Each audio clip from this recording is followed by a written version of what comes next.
across the country, American entrepreneurs are tapping into a kind of gold mine half a world away in China. This stat stopped us cold. In the past 10 years, Made in America products sold to China have increased more than 500%. And ABC's David MUIR met some ingenious Americans who cracked the code of how to do that. David. Diane, you and I have reported so much here in getting Made in America onto store shelves here in America. But what about that exploding middle class in China? We've got to get the Made in America on their shelves, too. And so tonight here, the everyday Americans, including one dad from Memphis, cracking the code. Load it up. Going to China. Oscar Atkinson bids his family farewell, headed to work. But on this day, that commute far longer. He's not headed to the office. If you look at the label on that suitcase, Made in America.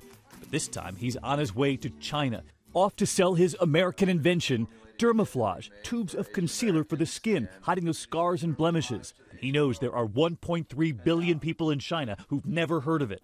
Not yet. Here we are, Beijing airport. Through customs and about to reach his customers. Doing business in communist China.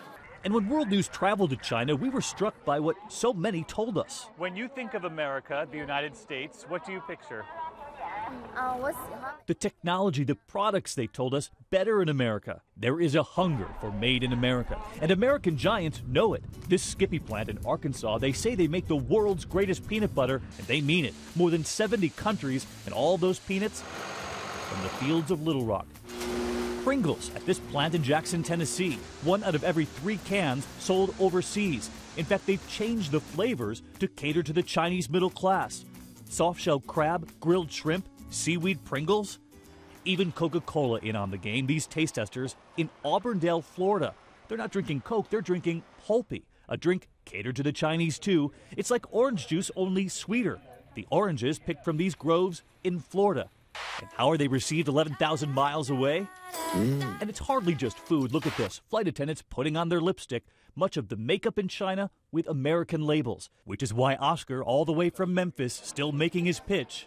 She likes it. And as Oscar travels from city to city selling his American product, American entrepreneurs back here in the States have also discovered another way into China. So you think this American flag right here is worth something in China? Absolutely. They just started shipping their product over and having it listed and sold on a sort of Amazon.com inside China. In fact, as we move through this factory here, you can see the boxes and boxes of yarn already packed up, just waiting to be shipped to China.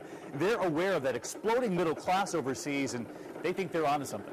And look at these images. Just in tonight from Shanghai, you can see the yarn has arrived. The first shipment now up on the shelves and on that website. It's Made in America, and now a click away for more than 1 billion Chinese. Made in America, now in China. Yeah! And you saw it, the yarn right there in Shanghai. It's been posted, and you can learn more about that at exportnow.com. 370 million Chinese already logging on to that website. But we have to bring you up to date on Oscar, that dad from Memphis. Diane, we just got in touch with him late today. He said he has his first overseas order for 25,000 kits. That's $2.5 million for Made in America. Go, Oscar. And that flag alone on a product increased the likelihood of sales. Carries a real premium now in China.